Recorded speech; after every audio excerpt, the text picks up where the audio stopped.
sharing is a big part of coaching. Sharing is a collaborative effort. It takes a lot of the power out. They share with me what's really going on, and now both of us are holding it. Then I finally say, hey, can I hold it? But when you're really working with individuals one-on-one in a group and that trust is built, there's a spirit, bro. It's a winning spirit that is very, very difficult to explain in words, but when felt, cannot be denied. All right, welcome to the Fit Vegan Podcast. I'm your show host, Maxime Sigouin, and I'm the founder and CEO of Fit Vegan Coaching, a company that is on a mission to help 10,000 people get lean, thrive, and reduce their risk of chronic illnesses by 2033 and 1 million by 2050. I believe that having a fit, healthy body and mind is the foundation to living an incredible life, and this is what the show will give you if you choose to listen and implement. Enjoy the episode and have a great day. All right. Good morning, everyone, and welcome to another episode of the Fit Vegan Podcast. Today, I'm joined by a very special guest and a friend, Adam Jablin, who's an author, recovery and performance coach, addiction and mental health expert, and the founder of the Hero Project. Adam and I both met in Tony Robbins' world when we were in Hawaii for the relationship trip, and then got reconnected kind of through Adam Sudd. So very excited to have you on the show, brother. How are you doing today? I'm doing wonderful, bro. Thank you for having me. How are you? I'm doing great. Yeah. Very calm and centered and ready to conquer the year. Amen. Yes. So, man, obviously, as I was doing research into kind of like the work that you're doing, you've done a lot.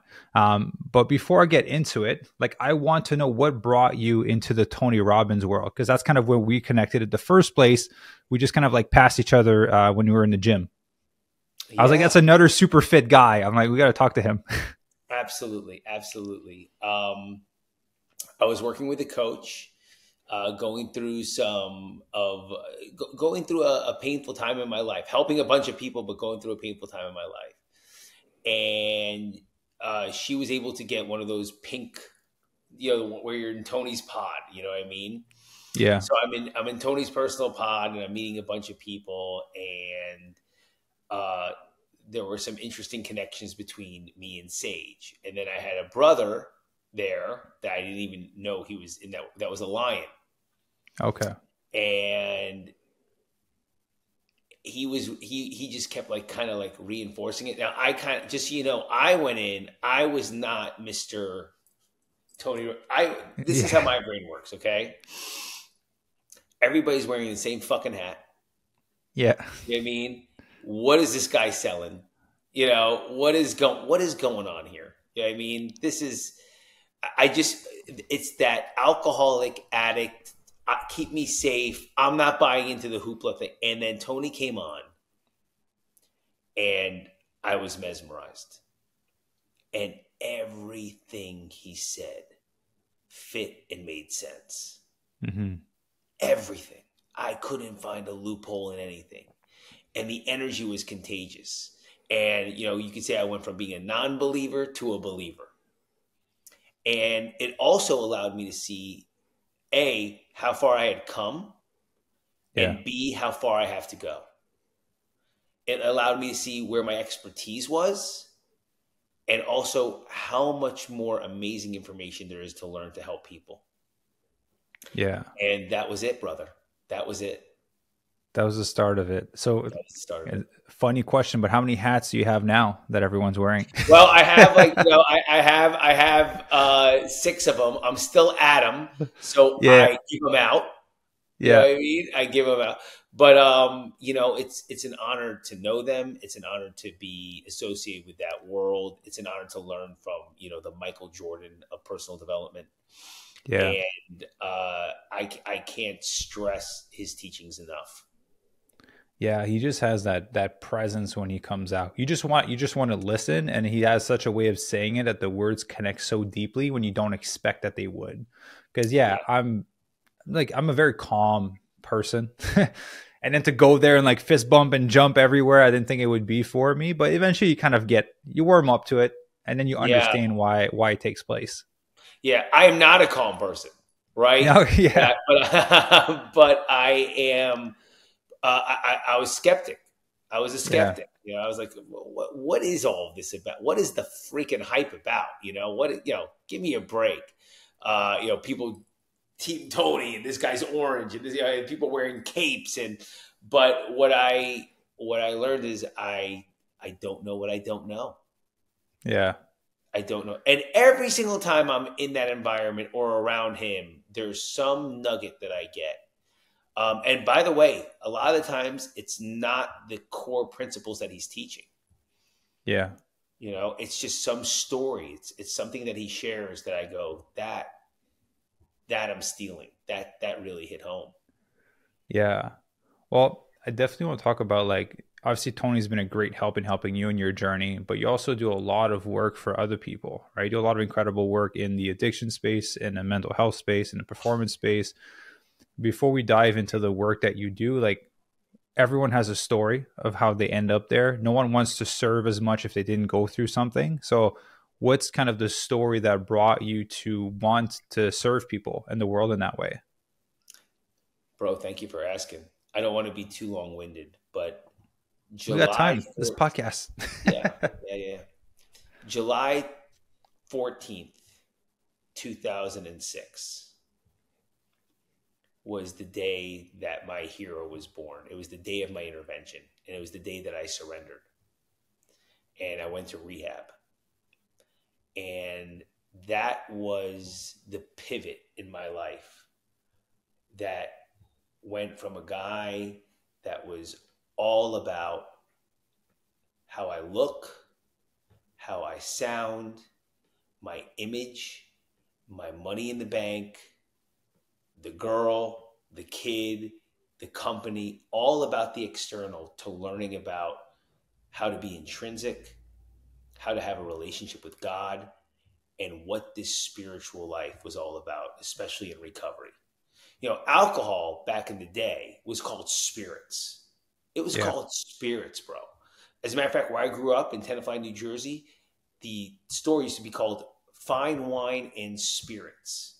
And I had a spiritual relationship with alcohol. Okay, it was spiritual. It gave my life meaning and purpose, man. Yeah. Alcohol gave my life meaning and purpose. And when you took that away, you took away the juice. You took away something that gave my life truly a blueprint of living. Alcohol was my baby. I loved to drink, and I could talk about that all day long. So I had to find a spiritual solution for a spiritual illness, for a spiritual disease. And that was the pivot. That's where it all began. Did you know that it was an addiction at that point? Or, like you mentioned, it was more like a spiritual experience. It was a part of your experience in life. Like, did you know that it was an addiction? And when did you realize that it was? Great question. No, it took me 9 days in the rehab. So I signed up to go to rehab in my intervention for 10 days. They saw me fighting. They saw I had every excuse of why I can't do this. I have the company. I have the new baby. I have this. I have that. So they're like, okay, what about 10 days? Adam, what about 10 days? And go and see if you have this thing. And just so you can see how my mind works and how like crazy I am. As I said, my sobriety date is July 14th, 2006. So this intervention is happening in July. And I'm going, oh yeah, 10 days I can do. And I'm thinking, well, you know what? December, January would be a good time. It's beautiful down here in South Florida. The weather is perfect. Like, I'm already in my head telling myself stories. And there were two words that I could not understand, bro. And I'm an educated guy, I'm a savvy guy. And I'll tell you what the two words are. And I was like, okay, when do you want to do this? And I'm ready to negotiate December, January, February. And they said, right now. Yeah. I couldn't understand what they were saying. I'm like, right now. Like, right now. Right now? Right now. Right? You mean like right now? This happened 8-9 times. Yeah. I could not process how serious they were about me needing help. So those were loved ones, right? That kind Those were loved ones. Okay. And an interventionist. Okay. And I surrendered. And the way my mind works is like I see things in movies. And I remember Ray Liotta in Goodfellas saying, all right, take me to jail. And that's literally what I said. Yeah. I said, all right, take me to jail. And that framed exactly how I looked going into rehab. I framed it in my mind as I'm going to jail. And then those were the cues that my eyes and brain were picking up on. When I walked in and I'm signing into the detox thing, they had like files and folders. And I'm like, oh, okay, this is like going to prison. You know what I mean? And that's how I felt. And I had 10 days in my mind to get the fuck out of there, to show them that I'm a good boy, that I'm the most dedicated, disciplined, tenacious rehab patient they've ever seen in their life. And within 5 or 6 days, you're going to be like, this guy's fine. There's nothing wrong with this guy. And bro, everything they taught me started to backfire. I learned about the disease of alcoholism and addiction. That it is a disease. It takes 4 components to be a disease. You have to be progressive. Over time, you get worse. You have to be chronic, always there. You have to be primary first, not secondary. And you have to be fatal. If you have all 4 of those qualifications, you're a disease. You're a disease in the medical, in all of the medical books, in the medical association. You take one of those away, it's a disorder. And by the way, that's terrible enough. Yeah. So I learned that I had a disease and that I was sick. This was revolutionary vocabulary for me. Yeah. And like I was definitely reframes it. It reframes experience. So I started learning about the disease of alcoholism. And the first time I actually said out loud, I'm Adam, I'm an alcoholic and an addict. And by the way, I said that because I was in a group setting and I felt like there were cameras on me. And my MO is I got to get the hell out of here. Yeah. So what do? You follow the crowd at chow time. You know, you're not going to be the rebellious one. So when I said I'm Adam and I'm an alcoholic and addict, brother, a 600-pound gorilla jumped off of my shoulders and I could breathe for the first time.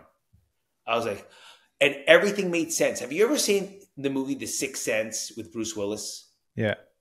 Okay. In that movie, it's on purposely confusing.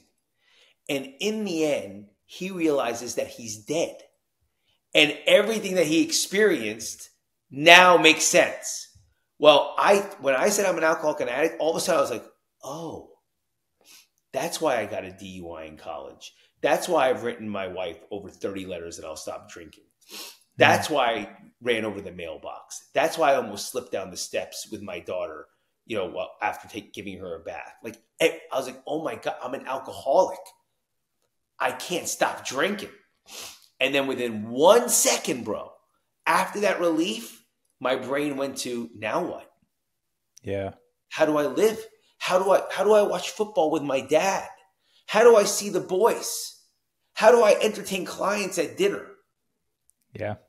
And within this 9-day process, which I'm happy to go over with you, I started learning all of these lessons and skills that were transforming my mind. And little by slowly, I realized I had to stay. Yeah. So did you feel that subconsciously you knew that that's what was going on, but you never wanted to admit it to yourself, so that when you did, that's kind of when the release came? Or did you were you fully blind to the idea that you were an alcoholic at the time?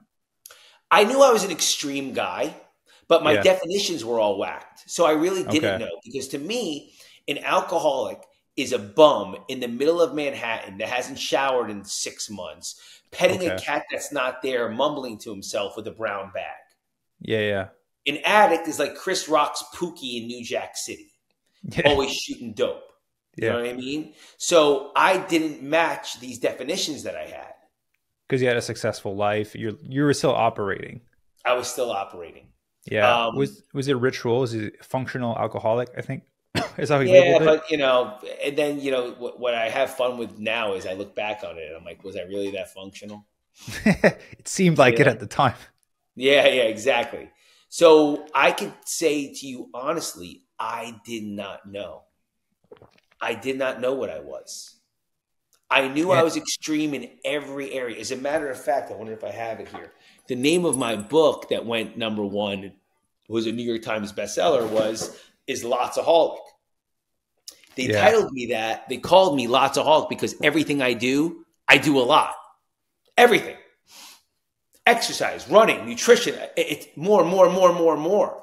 So I thought my drinking and drugging and partying was just extreme behavior. I didn't think I was an alcoholic. As a matter of fact, when my counselor asked me for the first time, do I think I'm an alcoholic? I was offended. Yeah. I was like, that's a little extreme. You know what I mean? So he asked me simple questions, like simple. He goes, well, let me ask you. Do you ever wake up in the morning and swear to yourself that you won't drink, but you end up drinking anyway? And I was like, every time. He goes, okay. And I heard this a lot, by the way. Take it easy. I didn't realize how intense I was. Yeah. He goes, okay, well, let me ask you this. Do you ever say to yourself, tonight, I'll only have 3 or 4, but then when you start, you can't stop? And I was like, every single time. He goes, okay, so if you swear to yourself in the morning you won't drink, and you end up drinking anyway, and then you make a deal with yourself that when you drink, you'll only have 3 or 4, but when you start, you can't stop. He goes, wouldn't you say you were powerless? And bro, I had no wiggle room out of there. Yeah, she cornered you for sure. It was checkmate. Yeah. You know, and then I remember him asking me point blank. He goes, well, do you think your life is unmanageable? And I'm like, I'm sitting there, I'm, stroking my goatee a little bit, thinking, well, I just got this big order from Victoria's Secrets, and I just got the new car and have a child, and house is fully paid for. I'm taking stock of my life.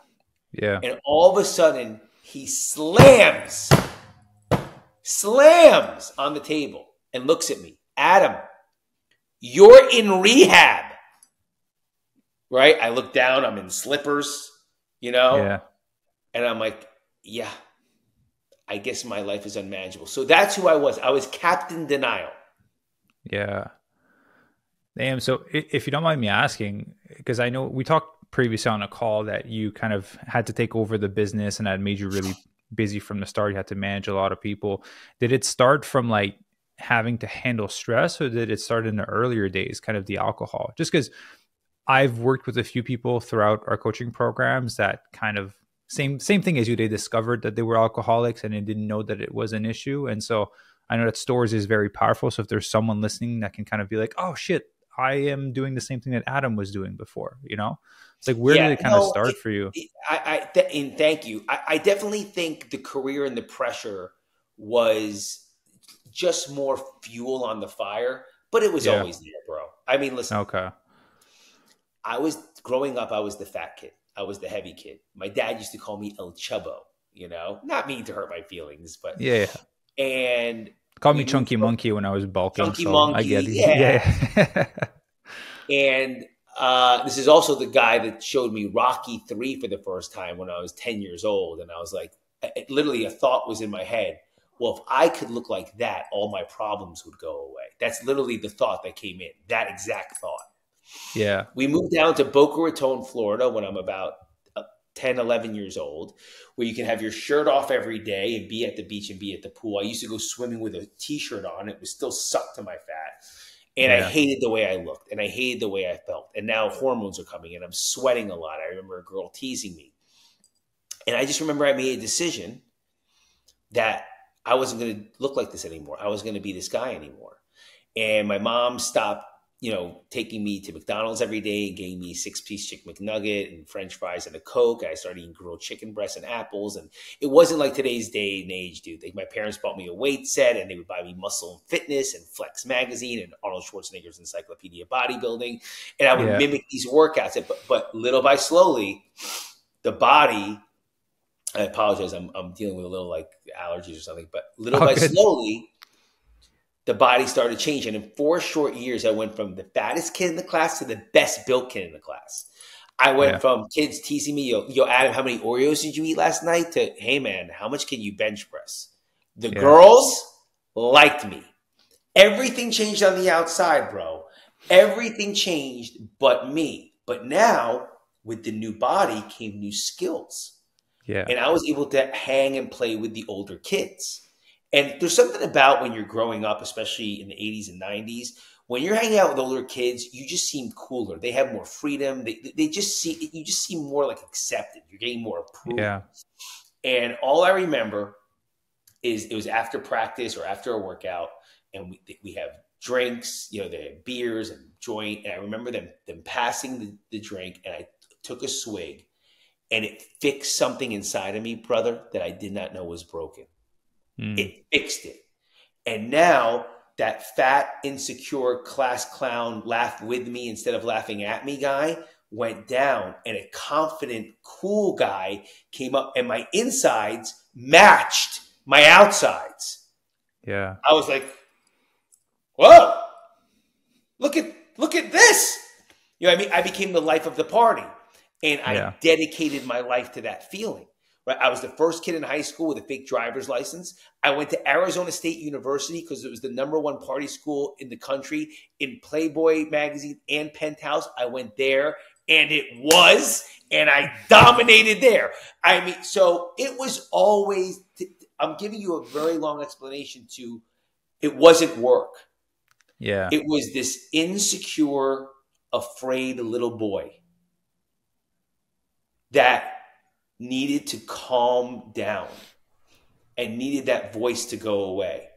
Now you put me in a business environment where things are intense. I have the last name Jablin. I have to live up to these heroes of mine. I have to run a company that is quite sizable. It just added fuel to the fire. Yeah. And you can see that was like direct positive reinforcement when you first had that drink, and then it kind of, like I said, matched the outside to the inside. I can see how it would be like, damn, I want to feel like this all the time, because we have a very, very similar story. I never got into kind of alcohol. It just gave me a headache, so I never liked it. But the gym, getting fit, is the thing that allowed me to kind of have this confidence, and then it was positive reinforcement. So to me, I held on to that and did more of it. So I can definitely see how, my insides never matched my outside for a very long time. So I can see how if I would have been able to, you can easily fall into that. Yeah. Yeah. So you mentioned earlier like a 9-step process when you went to, was it 9-step when you went to recovery? Oh, no. It was a 9-day process of me to finally surrender. Oh yeah. What was that like? Yeah. So give you some examples. I go to my first lecture, Dr. John Dybin, who I'm still very, very close with. And the lecture was on spirituality. And it was about healthy spirituality versus unhealthy spirituality. Okay. And he started explaining that spirituality are like muscles. Okay. And that you cannot get more spiritual. You cannot get more spiritual. Okay, just like you cannot get more muscles. You cannot get another deltoid, another tricep, another bicep, another pectoral, another quadricep. You can't get more of it. What you can do is get with your God-given body, your God-given muscles, make them bigger, faster, stronger, healthier. Mm-hmm. But you can't get more of it. And spirituality is the same way. It is a God-given gift. And it can be healthy and unhealthy. And then he explained what it looks like, just like a body. Unhealthy spirituality, you can see it. The person doesn't make eye contact. There's like a weird aura around them. They can't find their words very quickly. There's like just a very downgraded feeling and vibration. Yeah. Healthy spirituality, you can see. There's a celebration in the eyes. There's a smile. There's an aura that they give off. They can seem to find their words in a proper manner and communicate well. And I started seeing spirituality in a completely different way. It wasn't wearing a red bracelet. It wasn't, going on a meditation retreat in the Himalayas. It wasn't swearing something off for 40 days. It was a daily practice, like a daily routine. And people started connecting the dots. Then I meet this guy named Father Ron Bersha, a Catholic priest. I'm a Jew from Jersey, okay? And I'm sitting with Father Ron, and he asks me, do I believe in God? And I know I need to get out of there in 9 days. So, if a Catholic priest is going to ask me, do I believe in God? My answer is going to be, yeah. Yeah, of course, I opened the door for old ladies and law of attraction and woo. And he's like, okay, calm down, calm down. Yeah. Again, I got that a lot. So he asks me to stick my arm out. Okay. I stick my arm out and he puts his hand on me like this. And he goes, Adam, do you see what I did there? So I'm looking at my arm and I look at the priest. I look at my arm. I'm like, Father, I'm sorry. I don't understand. He does it again. He goes, you see what I did this time? Now I'm getting a little freaked out. So I'm like, Father, I'm Jewish. Maybe there's a disconnect here. He starts laughing. He does it again. He touches me again. He goes, you see what I did this time? Now I'm starting to use humor because I'm really uncomfortable. I'm like, Father, I heard about you guys touching little boys. I heard it. He starts laughing. He shuts the lights off and he takes a UV light out and he shines it on my arm. And there are all these purple fingerprints glowing.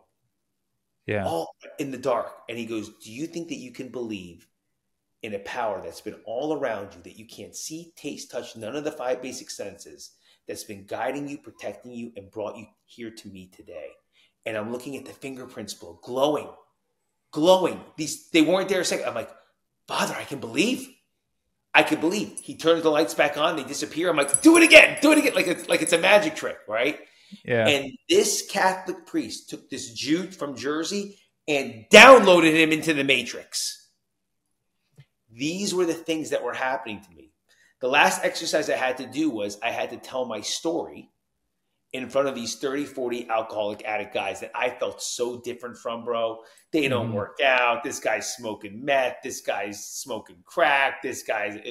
I'm so different than these people. I'm terminally unique, Yeah. I have to say my story. And even that was offensive to me.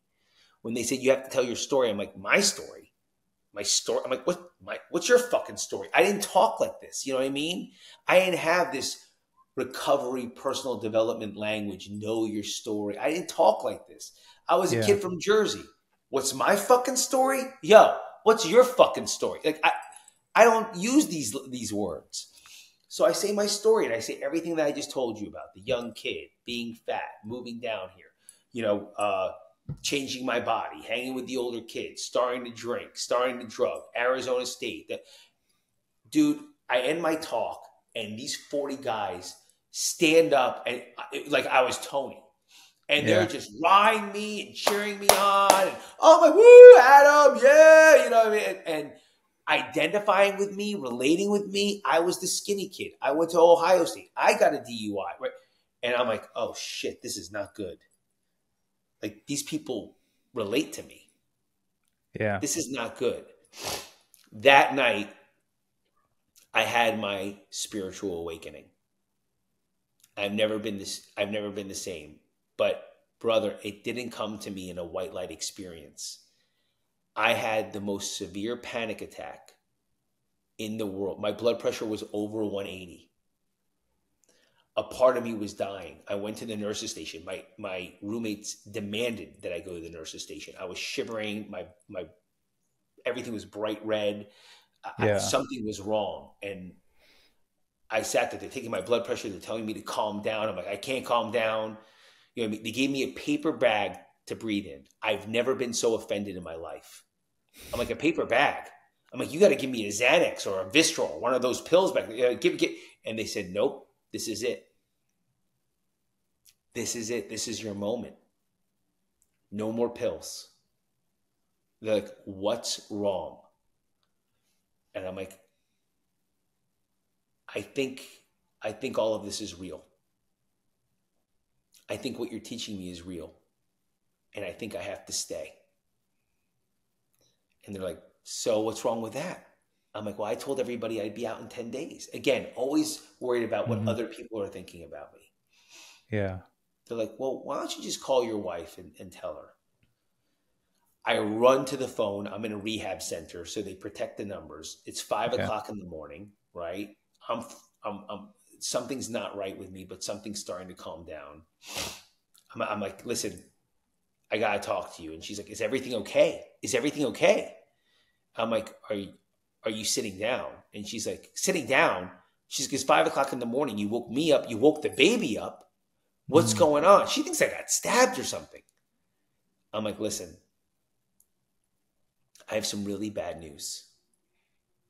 I'm an alcoholic and I have to stay. Pause. About 10 seconds later, bro, I hear, ha ha ha ha ha ha. I hear this laughing. I was never going to come pick you up. I was never going to come pick you up. Don't you see it's you? Adam this and Adam that. And Adam needs to go to the gym. And Adam needs Patron tequila. And Adam needs to go to the office. And Adam. And something happened to me called the parallel process. I don't know if you've ever experienced it. It's extremely unique. Many people have gone through this. Tony's gone through it. Well, I saw two of them. I literally saw it like a movie, like a projection. This Adam gets back on the phone and goes, listen, bitch. Get in the car, pick me up, get the divorce papers. Just, I'm right, you're wrong, F you, I'm going to protect myself. Just angry, alcoholic Adam. And then there was this guy. I didn't know if he had to be baptized. I didn't know if he had to wear a yarmulke. I didn't know if he had to swear off to live in poverty. I didn't know anything about this guy. But I knew he was sober. I jumped into that guy and I never looked back. That was the first night I slept in years. What I thought was a prison transformed into spiritual camp. I was in camp to a summer camp. My whole life changed from that day on. And brother, for 17 years, I've never looked back. That's beautiful, man. I'll be honest with you. I was getting the shivers. You're making me teary-eyed as you're sharing. I love hearing life-changing stories. Like, I'm an emotional guy, so that's like Tony a little bit. Makes me cry. So I'm sure your wife was happy that you decided to step into this version of you at that point. At that point, she was. After she laughed a little bit, then she was happy. Yeah. At that point, she was. Unfortunately, our marriage didn't work out also because of my recovery. Yeah. But that happens in relationships. Yeah. Yeah. Well, I'm happy you stepped into that version of you because that's who you are today. Now you're getting to help a ton of people with the work that you were able to do. And so, first of all, I appreciate you for sharing that and being so vulnerable, being so authentic. Not often that someone will make me tear up on the podcast. So you're real. So I'm curious, like, how was it to step into this new version of you? Because it's very scary, right? You're stepping into the unknown. How was it discovering that version of you and the steps that came after that? I'll try to describe it, but first let me give you a movie sequence. You ever seen The Matrix? Yeah. So there's a scene where Neo, in the first one, goes back into the Matrix for the first time. And he's kind of weirded out. And they drive by a restaurant that he used to visit. He goes, huh. And they're like, why? He's like, I used to go eat there. They had really good noodles. But he's seeing it for the first time because he now knows that the whole world is different. It's not what it was. That's what it was like. I was in the same world, but everything was different. Everything, bro.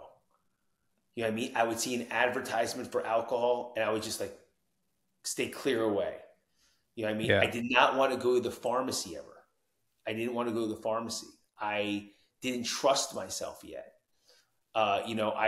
Even to this day, I would use Crest mouthwash that has no alcohol in it to Listerine. Every little thing had, they say in recovery, only one thing has to change, just one thing. And that's everything.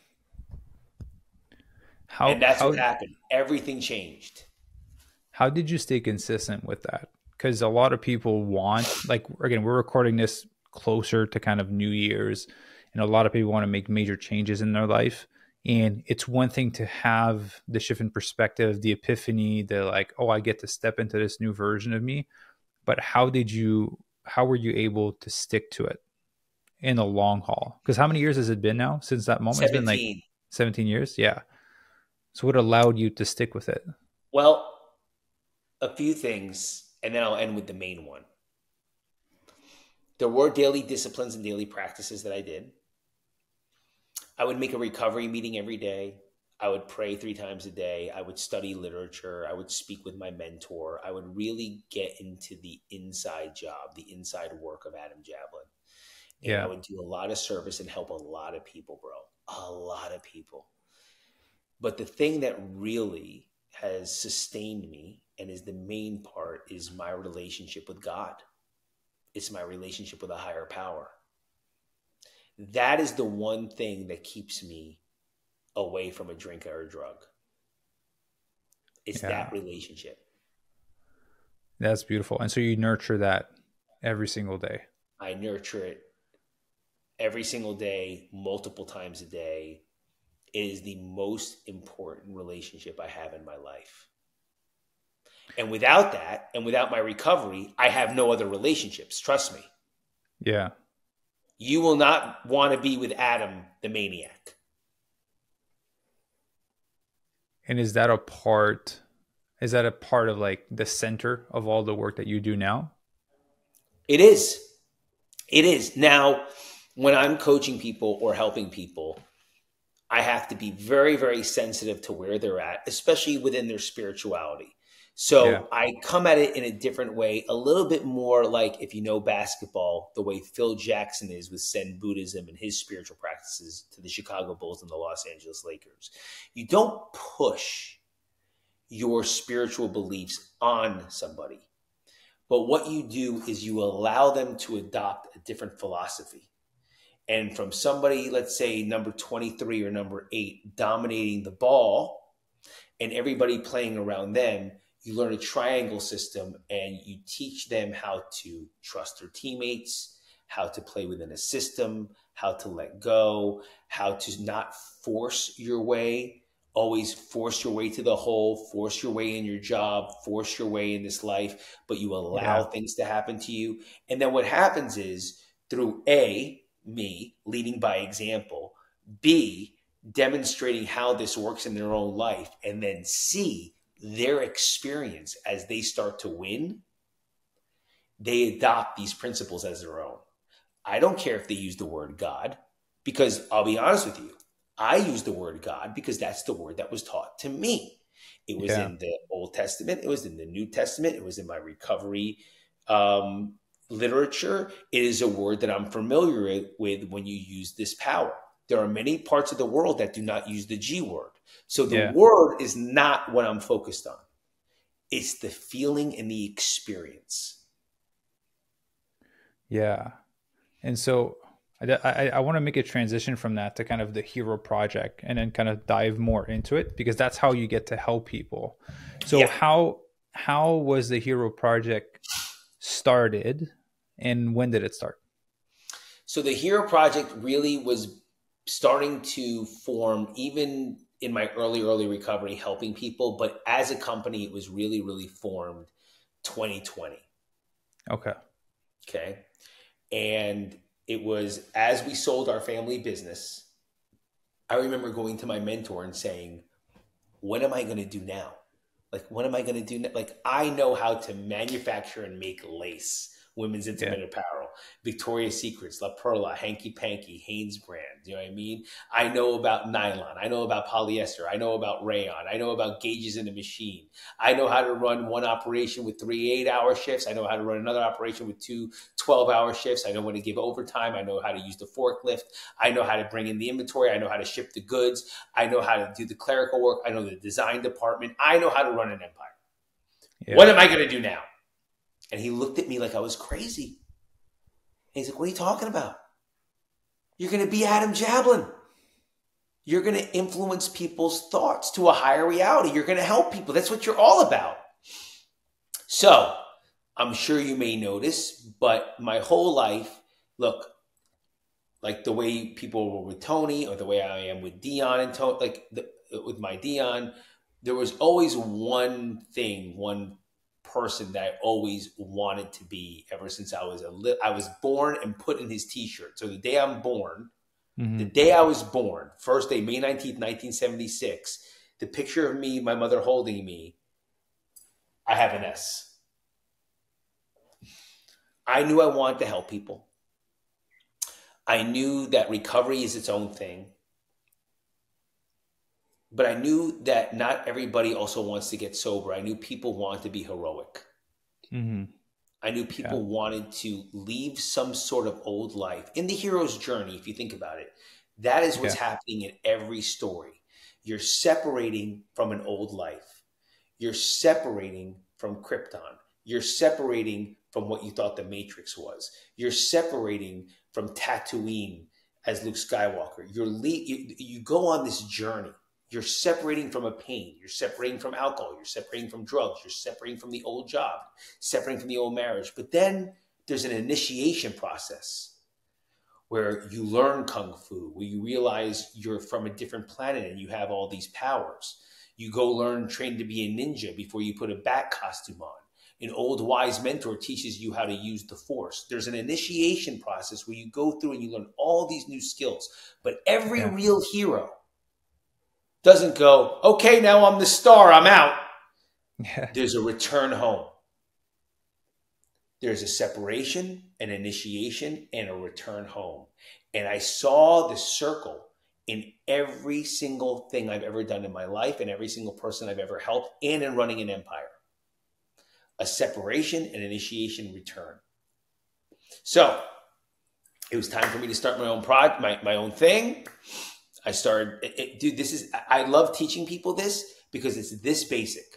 I split a piece of paper down in half. What are the things that resonate with Adam Jablin? Sobriety, recovery, Superman, superhero, hero. Okay. What do I have for people? Is it a program? Is it a blueprint? Is it a lifestyle? Is it project? Wow, when I work with people, they're kind of like a project. You know, it's not a program. It's not chest and back on Monday and shoulders and arms on Wednesday and legs on Friday.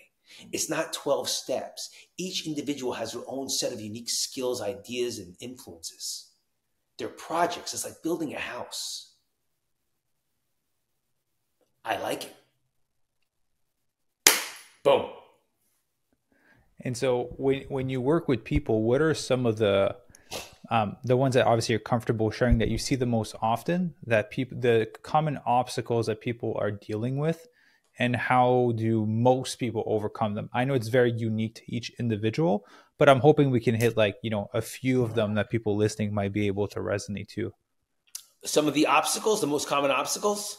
Yeah, that people come to. I know you do some performance and all of that. So what are some of the most common one that you encounter, and how do you typically overcome them? Okay.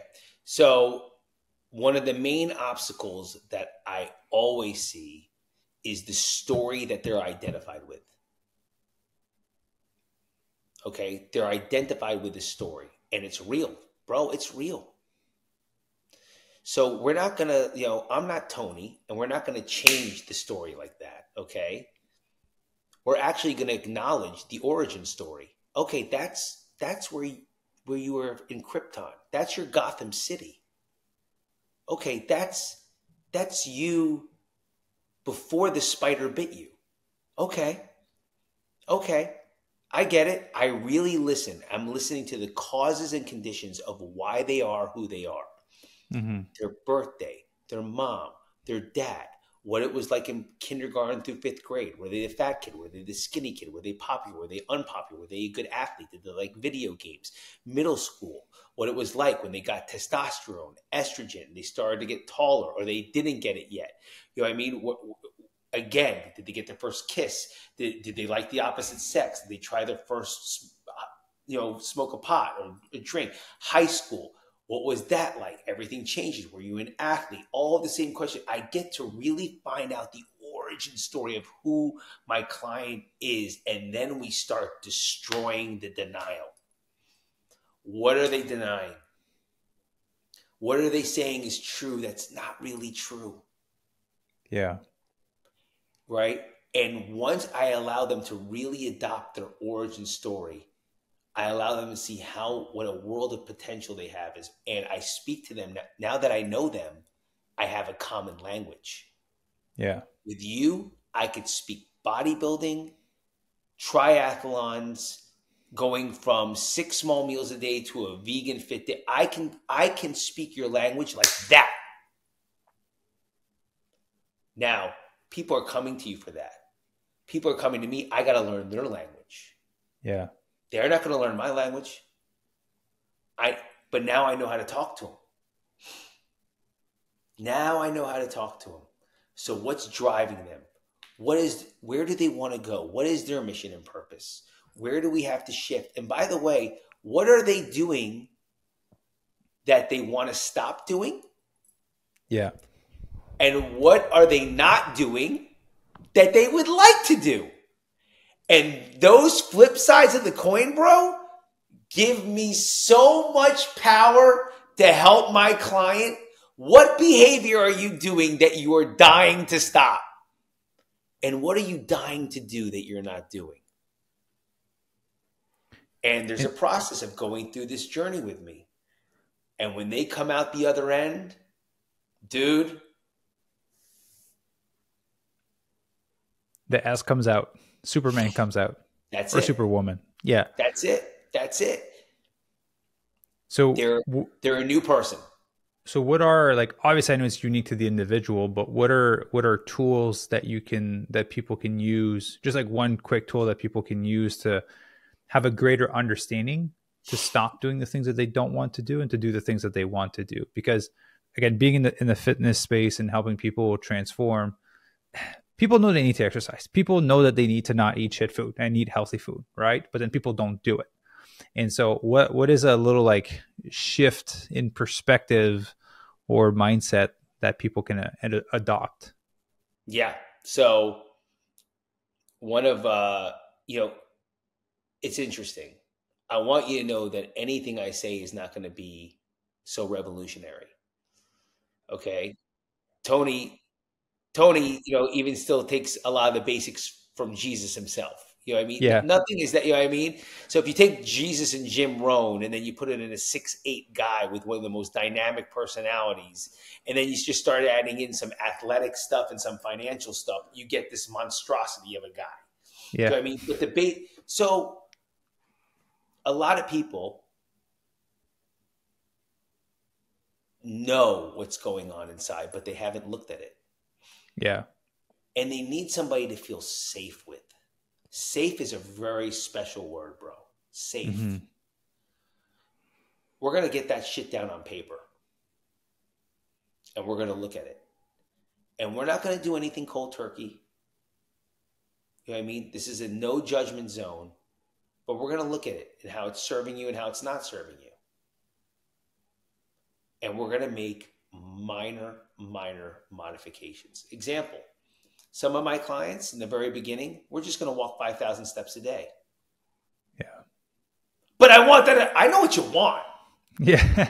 But I want to work out twice a day for an hour. Yeah. But let me tell you something. You ain't there. You know what I mean? How about before I get you under that 405-pound squat bar, why don't we teach you how to squat the bar? Yeah. So what I do is it's really simple, right? Fast is bumpy. Yeah. Right? Fast is bumpy. Slow is smooth. Smooth is fast. I slow them down to speed them up. And it starts changing. Yeah, and it goes faster and faster as you progress. Oh, brother. Yeah.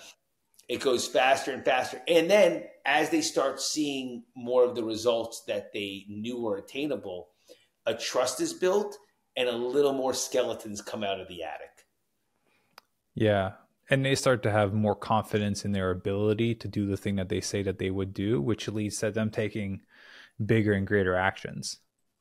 Sharing is a big part of coaching, right? One is sharing is a collaborative effort. And two, it takes a lot of the power out, right? So now they share with me what's really going on. And now both of us are holding it. Yeah. Yeah. You know, and then I finally say, hey, can I hold it? I got it. I'm strong enough. And now let you practice some new skills. I got it. I got the problem. I'm holding it. Don't worry. You want it back? You want the bullshit back? You sure? You sure? Okay, you like the way things are going? Okay, so let me hold on for a while. And we build this relationship. I know everything I'm saying sounds very esoteric, but when you're really working with individuals one-on-one in a group and that trust is built, there's a spirit, bro. It's a winning spirit that is very, very difficult to explain in words, but when felt, cannot be denied. Yeah, absolutely. Yeah, when you have that safe space and that trust, and you can have that language for the unique person as well, I think it does create that perfect environment for people to be able to have that comfort to transform, right? Like we'll just grab like a little example. We talked before jumping on the podcast, like that Tony went on Theo Vaughn's podcast. Like Theo was able to open up to a level of depth that I haven't seen him open up on some of the other shows. Because I feel there was like obviously that authority that it's Tony, which automatically built that trust. He was able to use the language and was able to have breakthroughs out of podcasts. Yeah. And then again, right, it's so easy for us to look at our guy, but understanding and knowing Theo, let's not ignore all the years that he's been sober and doing the work. That conversation would not have happened a year ago or even 2 years ago. Theo is on a deep, profound, spiritual, revolutionary journey. So they met at the right divine time where he could be so vulnerable and open that Tony could be Tony and Theo could be Theo. Yeah. So I have a question for you.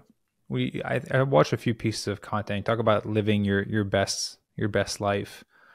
What are some of your principles that you live by to live your best life? Your best, like, obviously you're super fit. You talked about Rocky earlier. I was going to say it, but I'm like, you pretty much look like Rocky now. Like when we trained in Hawaii, you look like Rocky now. So in terms of like health and fitness and all these other areas, what are some of the principles that you have adopted and that you've learned throughout, your journey for the past 17 years? Yeah, dude, what a wonderful question. Thank you for asking. Some of my core principles are faith. Okay, faith. I actually believe that we don't even do anything without faith. You don't go in the gym to exercise if you don't have faith that you're going to have a result. I also have a belief and a faith in something far that more powerful and greater than that. So it starts with faith. Also, number two, what way more difficult is trust. And the reason I use trust, bro, is it takes courage to trust. People are going to let you down. Mm-hmm. Things are not going to go your way. And there may be at certain times in your life that you actually say something and do another, and you're like, do I even trust myself? Yeah. But what's the alternative? Not to trust people, not to share, not to try and make declarations about yourself of that you want to do this stuff. So faith, trust, of course, health and fitness. Of course. You know what I mean? I would say health and fitness where Tony would say physiology, because Tony's about getting that body up, right? But it's also because he's about to anchor a lot of stuff into your system. I'm saying health and fitness as in this is the vehicle, this is the vessel, this is the temple you're going to use your entire life. Yeah. You know what I mean? So make it as healthy and as fit as possible. Noticing I'm not saying bodybuilding, sculpting, being shredded, all that. Health and fitness, right? So faith, trust, health and fitness. And my last one is open. Be open. If you're closed, you can't hear. Remember I was telling you, I went into Tony closed. Yeah. Skeptical. When you're open, you can see what really resonates and where the deep truths are in this world. Bro, there are some deep, profound, spiritual truths from all the way back, even before Christ's time, that will never, ever be broken. Yeah. I can't tell you anything else that's right. Like, is keto truth? Is vegan truth? Is running an ultra marathon truth? I don't know. we're going to have to see that. Is bodybuilding truth? Is 6 small meals a day truth? Is high intensity truth? Is high volume truth? A lot of different roads to Rome there, bro. Yeah. So you got to be open and find the real truths of your life. Yeah. I actually don't believe that Arnold Schwarzenegger would have built his body on Mike Menster's high intensity routine. 2 different physiques. But vice versa, I don't think Dorian Yates would have built his body on Arnold Schwarzenegger's high volume routine. Yeah. I think it's a good nuance for people to remember. I feel like a lot of people are just looking for the one truth that is universal across the board for everyone. And then they forget about the truth that is for themselves and for who they are, what they want, their body type, how they want to live their life. There's one universal truth, bro. There's one universal truth. And I think if you could start there, then you could really build a full life, a really full life. And the one universal truth is you're not getting out alive. Yeah. You are going to die. Period. End of story. You've suffered from that. And knowing that, I have suffered from that.